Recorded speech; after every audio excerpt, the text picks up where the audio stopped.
Shalom, selamat pagi. Sate pagi hari ini bertemakan andalkanlah Tuhan. Firman Tuhan terambil dari Kejadian pasal 30 ayat 1 sampai dengan 8 dan ayat 22 sampai dengan 24. Lalu ingatlah Allah akan Rahel. Allah mendengarkan permohonannya serta membuka kandungannya. Maka mengandunglah Rahel dan melahirkan seorang anak laki-laki. Berkatalah ia, Allah telah menghapuskan aibku.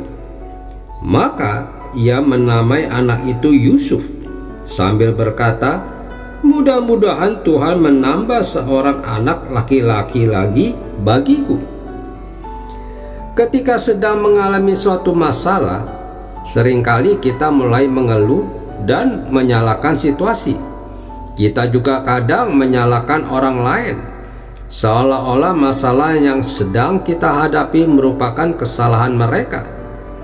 Padahal sebenarnya masalah itu terjadi sebagai ujian iman bagi kita, agar kita tidak mengandalkan kekuatan kita sendiri ataupun orang lain, tetapi mengandalkan kuasa Tuhan. Dan jika kita sungguh-sungguh berdoa kepada Tuhan, Dia akan memberi pertolongan kepada kita. Hal seperti inilah yang pernah dialami oleh Rahel, istri kesayangan Yakub. Rahel adalah seorang perempuan yang cantik. Itulah sebabnya Yakub rela bekerja selama 14 tahun untuk Laban, ayah Rahel, demi mendapatkan Rahel. Namun Rahel adalah seorang perempuan yang mandul. Tentu hal ini sangat menyakitkan bagi Rahel, sebab di dalam Alkitab kemandulan sering dianggap sebagai sebuah aib, bahkan sebagai hukuman Tuhan atas dosa seseorang. Selain itu, kemandulan juga membuat seseorang kurang dicintai suaminya dan kurang dihormati orang lain. Jadi, kemandulan merupakan sebuah tekanan sendiri bagi kaum perempuan pada zaman Alkitab. Hal inilah yang dialami oleh Rahel, sehingga ia sangat frustasi. Apalagi ketika kakaknya Lea, yang juga menjadi istri Yakub, sudah mempunyai 4 anak laki-laki.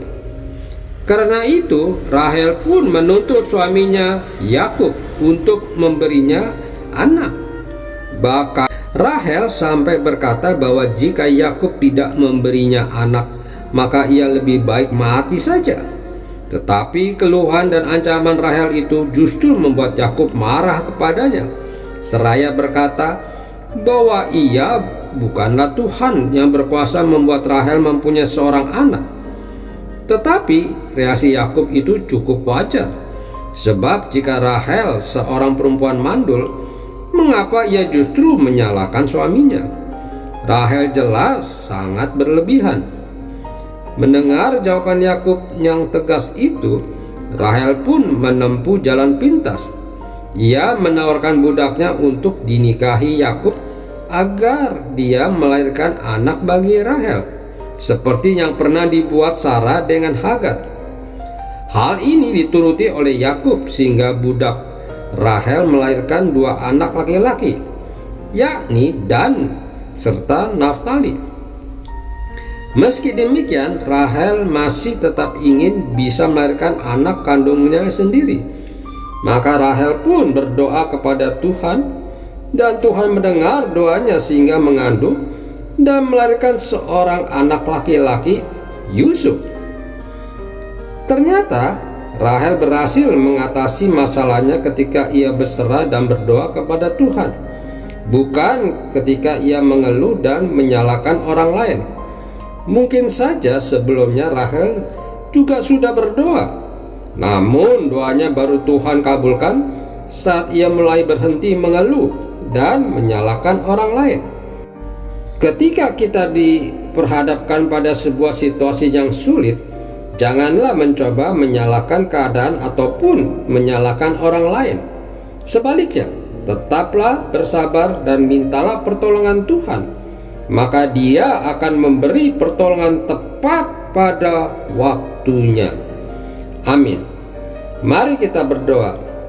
Bapa Surgawi, ketika aku diperhadapkan pada situasi yang sulit, ajarku mengandalkan-Mu dan tidak menyalahkan situasi dan orang lain.